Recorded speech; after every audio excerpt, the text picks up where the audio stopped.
Hey YouTube. Well, that's disconnected.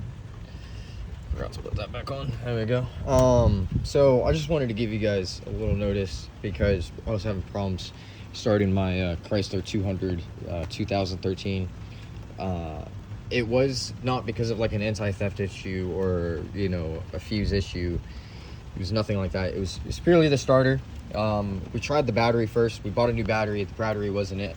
So it was actually just a starter, which the starter's right down there, right behind the air intake filter, right where you guys see that red sticker. That's the starter, and it gets removed by 2 bolts.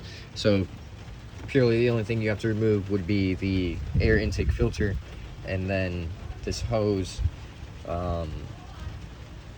You got to remove this box. So, and unscrew this, and then you get down there. There's 2 bolts that are facing out this way. You'll be able to get to those 2 bolts there. I think they're 14 millimeter.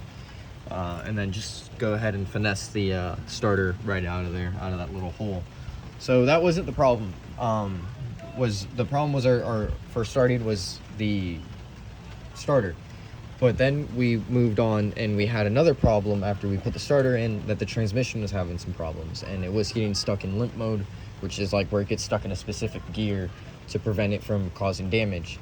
So we went and we looked up the code. It was a P0882 code, and that code was it was for TCM power signal low. So what I realized was that it was in this fuse box, which if you go ahead and you lift all these tabs right here, you pull them back this way, you pull them away from the box, you pull these tabs out, you lift the box up. These lines connect all the way through here. They have to go underneath this filter. So you go through here, you just give it a little bit of a pull these lines a little bit closer, so then that way they're not so tight underneath this, and then you guys can actually fix that problem pretty simply. But do be careful when you do replace the starter. You can go ahead and if you ding the ratchet against any kind of metal, if it's a bigger ratchet and it hits over here, this metal here, it'll actually cause it to short out, ground itself out. So you can end up blowing a fuse. So the fuse could be a problem, but for my problem, it was not a fuse. We changed that out anyways, just to be safe.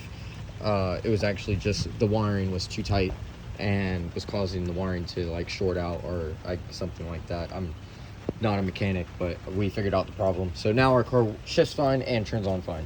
So if you guys are having any issues like this, then use Reddit, and I'll see you guys later. Thanks, YouTube.